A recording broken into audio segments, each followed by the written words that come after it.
Πριν περάσουμε σε αμιγώς πολιτικά θέματα όμως, ας τονίσουμε για λίγο τον πολιτισμό μας. Εκεί βασίζεται η ανάπτυξη, όσο αφορά τουλάχιστον τη δικιά μου άποψη και πολλών άλλων.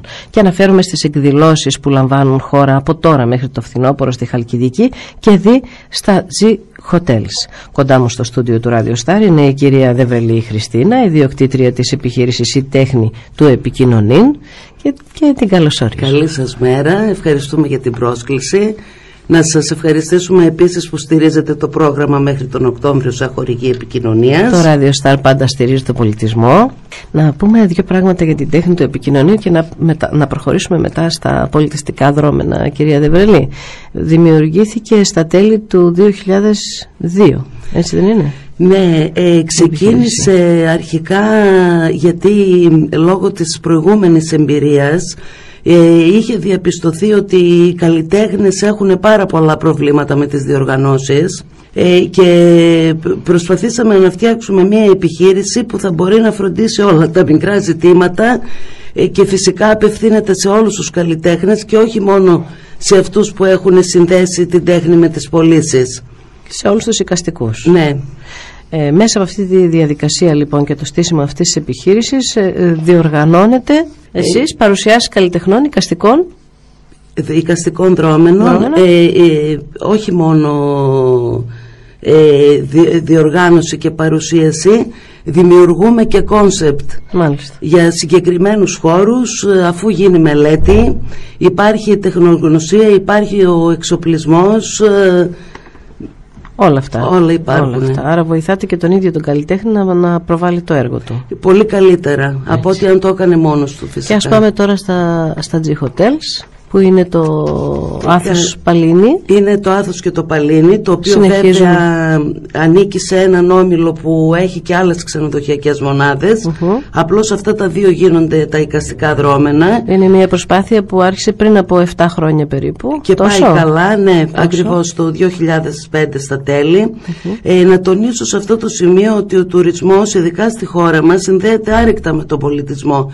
Άρα κατ' επέκταση και με την τέχνη. Έτσι. Καλλιτεχνικά δρόμενα εκεί. Η ιδέα αυτή λοιπόν των G Hotels Culture Events στοχεύει στην κοινή προώθηση τέχνης και τουρισμού και έχει επιβεβαιωθεί φυσικά ο επιτυχής συνδυασμός τόσα χρόνια. Να σας πω για το φετινό πρόγραμμα. Φέτος έχουμε 24 εκδηλώσεις. Ξεκινήσανε το Πάσχα τη Μεγάλη Πέμπτη στις 12 Απριλίου και τελειώνουν στις 14 Οκτωβρίου.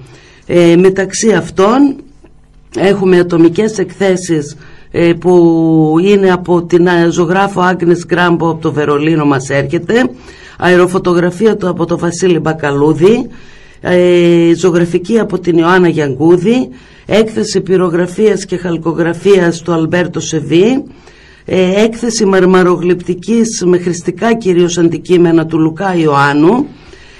Έχουμε το γραφίστα Παναγιώτη Μεταλλινό, έκθεση ζωγραφικής που απευθύνεται σε παιδιά κυρίως της Ελεονόρας Βαράτη, και το επίκαιρο δεν ξέρουμε ότι θα έχουμε εκλογές, γιατί αυτά οργανώνονται από πέρσι. Έχουμε και έκθεση πολιτικού σκίτσου του Φρίξου Μακρύ. Πολύ ωραία. Έχουμε την Μαρία Σημειονίδου με έκθεση αγιογραφίας. Όλα αυτά πλαισιώνονται από θεατρικά δρόμενα με 3 παραστάσεις και είναι από τα μέλη του Συλλόγου Νέων Καλλιτεχνών Βορείου Ελλάδος, από τη θεατρική ομάδα του, και επίσης από τα μέλη των ενηλίκων της θεατρικής ομάδας του Δήμου Ωρεοκάστρου. Έχουμε μουσικά δρόμενα, 7 μουσικά δρόμενα, τα οποία δημιουργήθηκαν ειδικά για αυτές τις βραδιές, δεν παίζονται δηλαδή, δεν είναι στο ρεπερτόριο των καλλιτεχνών. Είναι το μουσικό σχήμα Θαμυριάδες. Να τονίσουμε ότι είναι από την περιοχή τα μέλη, και συγκεκριμένα από την περιοχή του Πολυγύρου. Επίσης έχουμε βιόλα, βιολί και φλάουτο, την Άννα και τη Γρηγορία Παπαδοπούλου και την Κωνσταντίνα Σπυροπούλου, και αυτή από τον Πολύγυρο. Να τονίσω επίσης ότι όλοι αυτοί οι καλλιτέχνες δεν είναι μόνο από τη Θεσσαλονίκη και τη Χαλκιδική, αλλά έρχονται από όλη την Ελλάδα και πολλές φορές ενίοτε και από το εξωτερικό. Πολύ καλό είναι αυτό. Πότε ξεκινάμε, είπαμε?